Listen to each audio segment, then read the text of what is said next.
오늘은 레위기 16장 말씀이고요. 34절 말씀을 제가 읽습니다. 이는 너희가 영원히 지킬 규례라. 이스라엘 자손의 모든 죄를 위하여 1년에 한 번 속죄할 것이니라. 아론이 여호와께서 모세에게 명령하신 대로 행하니라. 아멘. 사랑의 허물을 덮는다. 흔한 제목이지만 욤키푸르라고 하는 말을 이 대속죄일이라고 하는 히브리어입니다. 이 말을 하루 여러분들 묵상하는 하루가 되시기를 바랍니다. 레위기 14장에서 여러분 기억하시겠지만 우리는 육체적인 문둥병을 통해서 영혼의 나병인 죄의 중요성을 다루었죠. 나병과 죄는 유사점을 가지잖아요. 원인을 알 수 없다라는 거죠. 고통을 느끼지 못한다라는 겁니다. 또 전염성을 통해서 관계의 단절을 만들어내죠. 그러니까 인간은 영적인 나병에 걸린 존재라는 거예요. 이게 14장의 핵심 메시지입니다. 또 레위기 15장에 보면 유출병에 관한 정결 예식을 통해서 모든 문제는 사람에게서 시작되는 거라는 것을 강조하죠. 어제 제가 짧게 말씀 나누었지만 유출이란 영어로 이슈란 말이에요. 이슈. 사람이 이슈를 만드는 거예요. 이슈는 유출하다라는 뜻도 있지만 동시에 문제거리 혹은 논쟁거리를 의미하죠. 명사로 말을 하면. 그러니까 모든 문제는 사람에게서 나온다라는 거죠. 그렇게 사람이 변하지 않는 한 세상은 달라지는 게 아니에요. 그죠? 내가 바뀌지 않으면 세상은 바뀌지 않아요. 환경을 아무리 바꾼다 해도 사람이 바뀌지 않는 한 세상은 바뀌지 않습니다. 16장은 오늘 핵심이죠. 사람을 변화시키기 위해서 그러면 하나님의 대안이 뭐냐. 이런 이제 각도에서 사실은 말씀이 전개되고 있다라는 거죠. 14장에서 인간의 문둥병에, 영혼의 문둥병에 걸려 있고 15장에 가보니까 인간 자체가 문제라는 거예요. 그죠? 사람 자체가 이슈라는 거예요. 그러면 16장에서 오늘 본문에서 도대체 그러면 사람을 변화시키기 위한 하나님의 대안이 뭐냐. 그것이 바로 대속죄일이 가지고 있는 매우 중요한 핵심 가치라는 거죠. 그래서 본문을 읽어보면 안식일 중에 안식일이다 이렇게 표현이 나오잖아요. 그죠? 31절인가 보면 안식일 중에 안식일이다.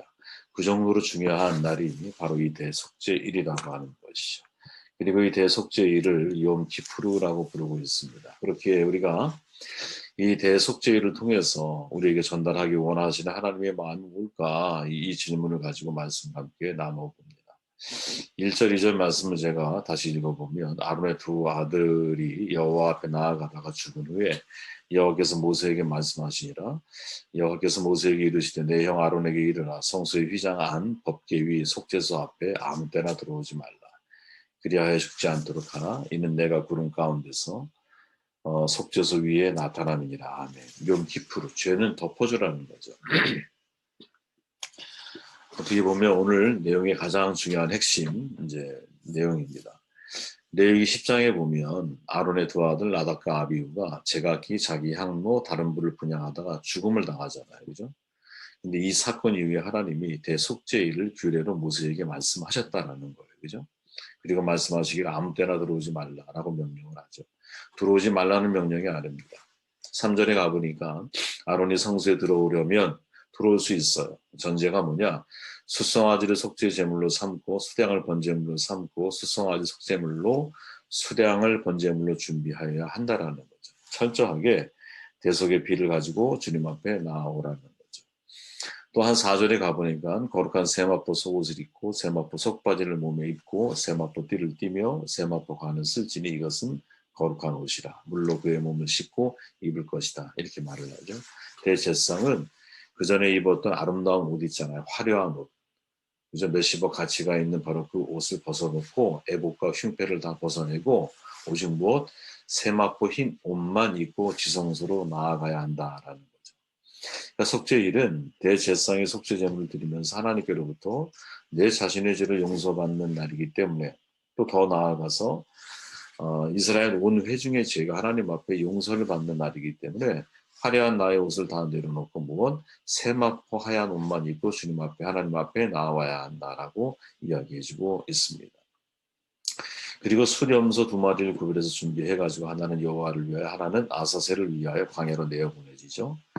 이 속죄일을 가리켜서 욤키푸르라고 부르거든요. 하루 동안 금식을 합니다. 그리고 온 백성이 속죄하는 날로 지내는 날이에요. 근데 중요한 건 뭐냐? 욤키푸르라고 하는 이 키푸르라고 하는 단어가 본래 어디에서 나왔냐면 카파르라고 하는 단어에서 나왔는데 이 카파르라고 하는 뜻 자체가 덮다라는 뜻을 가지고 있다는 거예요. 이게 무슨 말이냐? 이날은 이스라엘 백성의 모든 죄를 하나님이 그냥 덮으시는 날이라는 거예요. 덮다. 그죠? 이 덮는 날이 안식일 중에 안식일이다. 우리를 얘기하면 가장 아름다운 예배 가운데 그보다 더 아름다운 예배가 바로 모든 죄를 다 덮어주는 예배라는 거죠. 그죠? 저는 여러분 이 자체가 의미가 있다고 생각을 하는 거예요. 그죠? 평생 이 말을 저 자신이 마음에 두고 살아가기를 원하고 여러분도 그런 마음으로 살았으면 좋겠어요. 세상에는 여러분 두 종류의 사람이 있거든요. 우리가 상대의 허물이나 잘못을 발견하게 됐을 때 그걸 드러내는 사람이 있고요. 덮어주는 사람이 있어요. 나는 의인, 위인, 성자라는 세 단어를 믿지 않습니다. 이 땅에는 오직 한 가지 종류의 사람만이 존재합니다. 그들은 죄인입니다. 파스칼의 말이거든요. 파스칼은 정말 천재적인 사람이죠. 그죠? 파스칼의 방세를 읽어보면 솔로몬의 지혜에 버금갑니다. 여러분. 그죠? 오직 한 가지 종류의 사람만이 있다고 생각을 하는 거예요. 그 누구냐? 죄인이라는 거죠. 맞습니다. 여러분. 이 땅에는 오직 하나님 앞에 한 종류의 사람만 있는 거예요. 죄인만 존재하는 거예요. 하나님 앞에 의인이 어디 있겠어요. 그죠? 하나님이 이렇게 보실 뿐인 거지. 성자가 어디 있겠어요. 하나님 앞에. 위인이 어디에 있겠어요. 하나님 앞에 서면 누구나 다 죄인인 거예요. 인간은 죄인이기 때문에 누구나 허물이 있고 잘못을 저지를 수 있거든요. 근데 그 허물을 덮어주는 것이 하나님의 뜻이라는 거죠. 사람은 정의를 외쳐요. 그죠? 그리고 정의를 드러내고 정의를 통해서 사회를 변화시켜 나가는 것이 이게 되게 중요한 일이다. 틀린 말이라고 생각하지 않아요. 그러나 그 정의 이면에는 항상 사랑이라고 하는 두려운 마음이 있어야 되거든요. 그런 거예요. 야, 네가 용서받기 원해? 그러면 네가 사람들을 용서하는 게 맞지. 사람을 용서하지 못하면서 네가 왜 하나님 앞에 용서받으려고 그래? 이게 사실은 정상적인 말이라는 거죠. 그죠? 여러분 솔로몬의 잠언에 보면 이런 말이 있죠. 허물을 덮어주는 자, 사랑을 구하는 자야. 그거를 거듭 말하는 자, 친한 것을 이간하는 자야. 참 내가 이런 사람이 아닌가 이런 고민을 많이 하게 됩니다. 그죠? 우리가 하나님의 사랑 가운데 있다고 말하면서 남의 허물이 있을 때 이거 드러내기 정말 좋아하잖아요. 힘들어도 좀 덮어줘야 한다고 생각을 해요. 덮어주는 훈련을 많이 해야 합니다. 성경은 사람에게 비밀이 있는 것을 인정해 주라고 말하거든요, 여러분. 잠언 20장에 보니까 두루 다니며 한담하는 자는 남의 비밀을 누설한다. 그러니까 남의 비밀이 있다라는 것을 인정을 해줘야 한다는 거예요. 입술을 벌린 자를 사귀지 말지니라. 저는 모든 사람의 비밀을 여러분도 잘 아시지만 대화를 나누다가 제가 가끔 그런 일 말씀드리잖아요. 제가 몰라도 되는 일은 얘기하지 마세요. 네. 제가 몰라도 되는 일은 얘기가 굳이 제가 알 필요가 없어요. 왜? 그것이 혹시 부지 중에 저로 인하여 발설이 되면 상대에게 큰 민폐를 끼칠 수 있잖아요. 그죠? 정말 비밀을 누설하고 다니는 사람은 사귀면 되게 어려운 거예요. 그죠? 왜?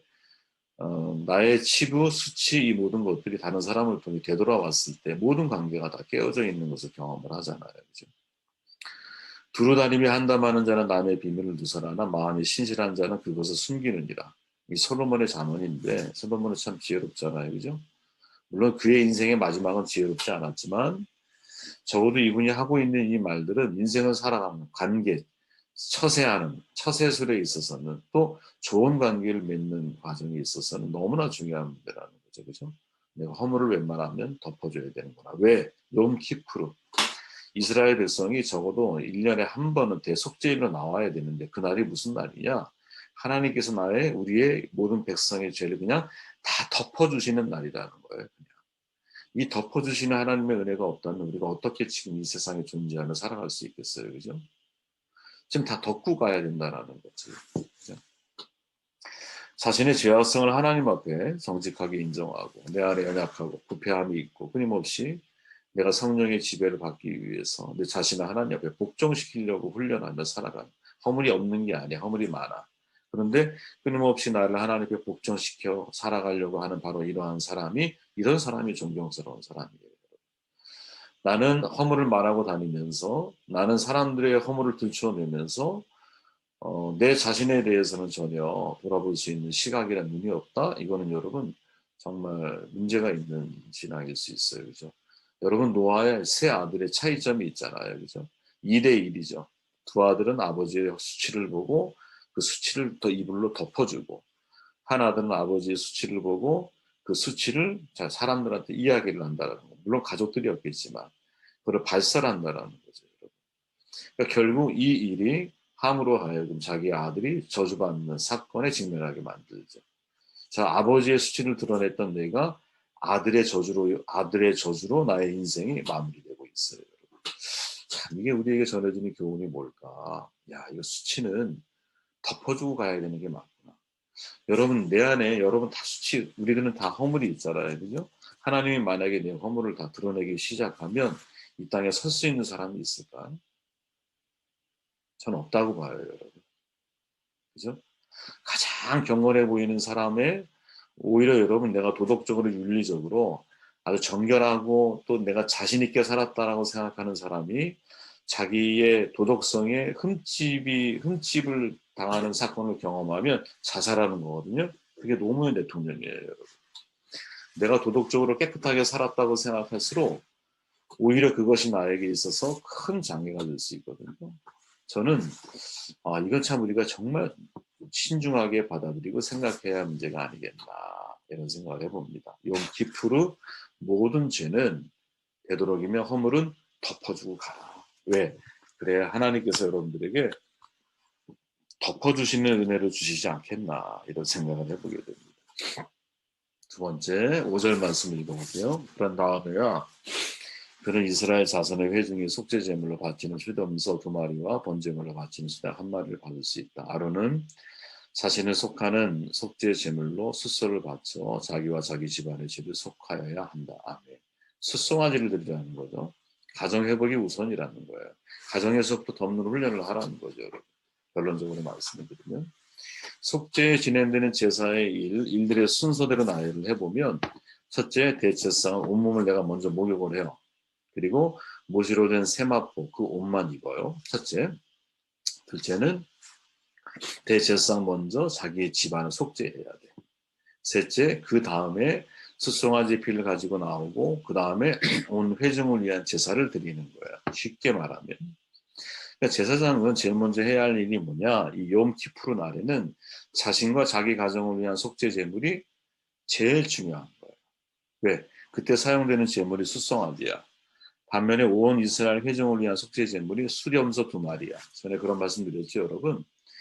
어떻게 소와 염소의 가치가 같을 수가 있겠어요? 다르다라는 거예요. 근데 중요한 건 자기와 자기 가정을 위한 속죄 제물을 숫송아지를 사용을 하고 반면 이스라엘 온 회중을 위한 속죄 제물이 수렴소 2마리라는 거예요. 그중에 1마리 아사셀이라 그래가지고 광야로 보내지는 거예요. 그죠, 여러분? 그러니까 이게 우리에게 전해지는 중요한 교훈이 뭐냐? 나와 내 가정이 일단 제일 중요한 회복의 첫 번째 포인트라는 거죠, 여러분. 내가 달라져야 가정이 달라지는 거고요. 내 가정이 달라져야 공동체를 변화시킬 수 있는 선한 영향력이 우리 안에 생겨나는 거예요. 늘 강조했지만 사도 바울이 하나님께서 얼마나 잘 준비된 사람입니까? 그런데 고향에만 13년을 머물게 하시잖아요. 이유가 뭘까? 성경에는 그 이유가 없어요, 여러분. 그런데 그 이유가 뭘까를 곰곰이 묵상해 보면 나의 변화에 대한 가장 먼저 증인이 되줘야 할 사람이 우리의 가정이요, 우리의 가족들인 거예요. 그죠? 내 가정에서 내 삶의 변화에 대해서 동의가 안 된다면 내가 밖에 나가서 하는 모든 것들이 위선이잖아요. 내 가정에서 나와 함께하고 있는 가족들이 내 안에 계신 하나님의 은혜와 하나님을 알지 못한다면 내가 밖에 나가서 누구를 변화시킬 수 있겠어요. 그죠? 그리고 내 가정을 변화시키려면 먼저 누가? 내 자신이 하나님 앞에 화려한 겉에 에봇이라고 하는 것을 벗어두고 모시로 된 깨끗한 흰 세마포 하나만 입고 주님 앞에 서야 되는 거죠. 그죠? 내 자신이 하나님 앞에 나를 돌아볼 수 있는 충분한 시간과 충분한 변화의 시간을 먼저 갖고 먼저 내가 달라진 다음에 가정의 변화가 시작이 되는 것이고 가정이 달라질 때 그 다음에 우리가 공동체의 유익이 되는 사람이 되어지는 것이지. 이 순서를 여러분들 절대 잊으면 안 된다는 거예요. 그래서 대속죄일의 순서가 사실은 엄격한 기준에 의해 전개되고 있거든요. 대제사장 너희를 먼저 너 자신이 먼저 깨끗하게 씻고 그리고 거룩한 세마포 옷을 입어야 돼. 그 다음에 가정을 위해 속죄 제물을 드리는데 그때 사용하는 게 수송아지야. 그 다음에 온 회중을 위한 속죄 제물을 드리는 거야. 이 순서가 달라지면 안 된다는 거죠. 여러분. 우리가 세상을 구원하고 내 가족을 구원하지 못하면 얼마나 마음에 천추의 한이 되겠어요? 우리의 가정을 구원했는데 정작 내 자신이 하나님 앞에 온전하게 서지 못한다면 이것 또한 무슨 우리에게 있어 유익이 될 수 있겠어요, 그죠? 그래서 여러분 정말 우리 자신이 먼저 변화되고 그 다음에 가정을 행복하게 만드는 것. 가정을 지옥으로 만들면 안 되거든요. 부모님들은 가정을 천국으로 만들어줘야 돼요. 가정의 우기를 행복하게 만들어줘야 돼요. 여러분들 그런 경험이 있었는지 모르지만 이제 인생을 나이 들어서 어렵게 살아가는 사람들에게 나타나는 독특한 특징 가운데 공통점 가운데 하나가 뭐냐면 어린 시절의 가정에서 되게 외롭고 고독하고 가정이 나에게 행복하지 않은 기억들이 그분들에게 많다라는 거예요.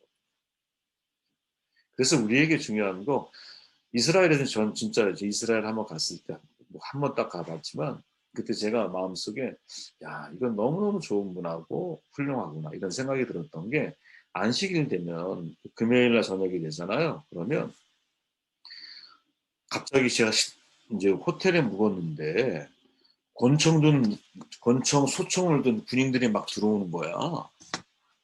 그리고 막 그 네바이라서 라피 모자 쓰고 이런 사람들 있잖아요. 그런 사람이 막 들어오고 온 그 식당이 유태인들로 꽉 찬 거야. 유태인들로.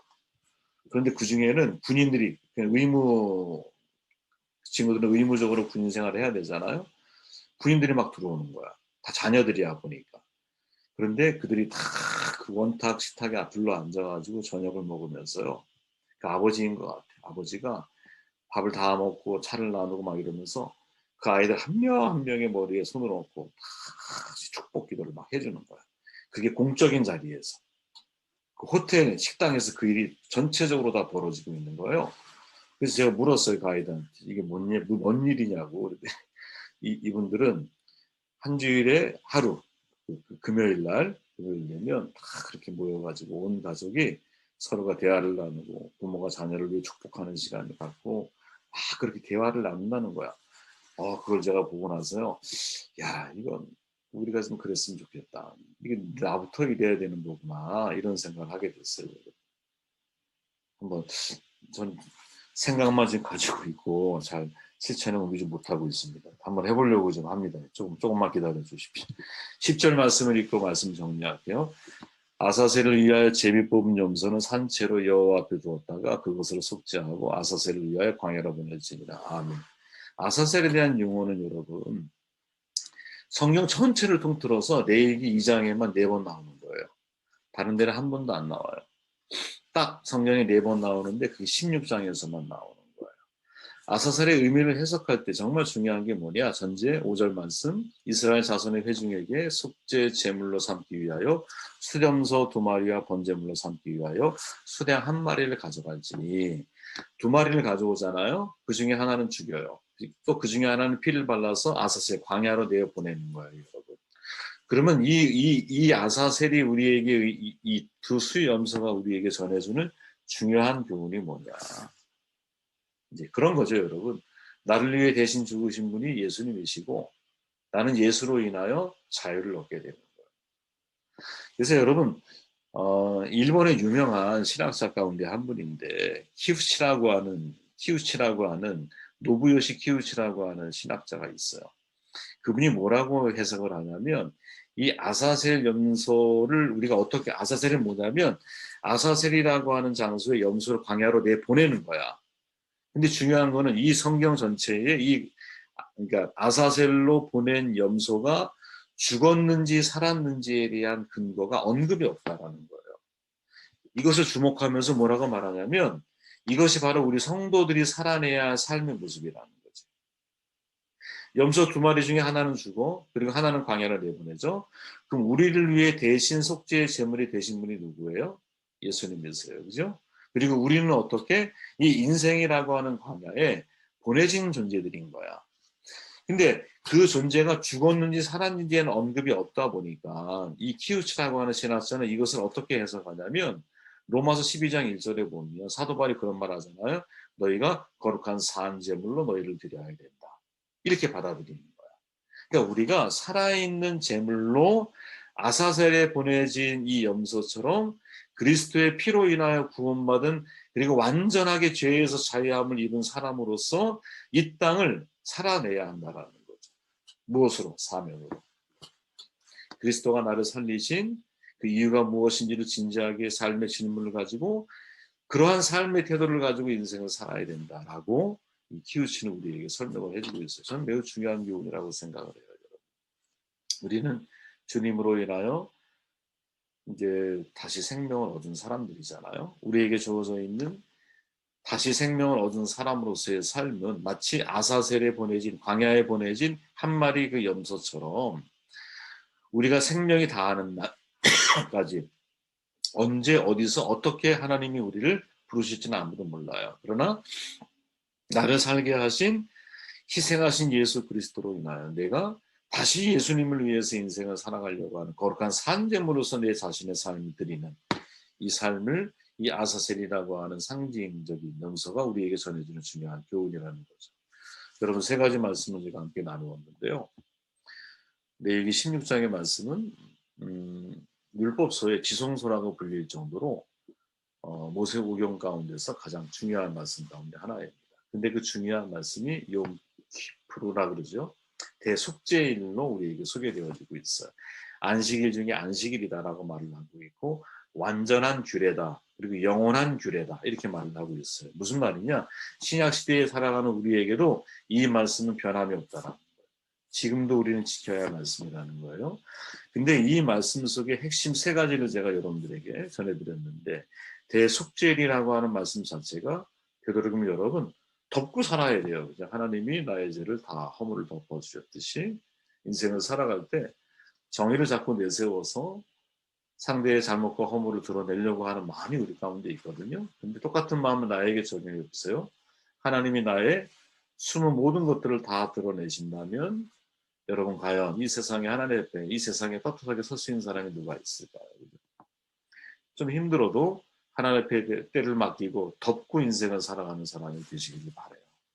그리고 중요한 거, 가정 회복이 제일 중요합니다. 가정 회복을 위해서 내 자신이 먼저 하나님 앞에 바로 서야 돼요. 그죠? 내가 달라지고 가정이 변화되면 공동체를 세워가는 일꾼으로 여러분들이 준비되어서 하는 것. 그렇게 준비되어졌을 때 아사셀, 더 이상 나의 의나 나의 능력으로 살아가는 것이 아니라 예수님이 나를 대신해서 십자가에 달려 돌아가셨기 때문에 그 은혜로 인하여 내 삶 전체를 하나님 앞에 거룩한 산 제물 된 그러한 삶을 살아가는 우리 모두가 된다면 얼마나 아름다운 삶을 살아낼 수 있을까, 그런 말씀을 전해드립니다.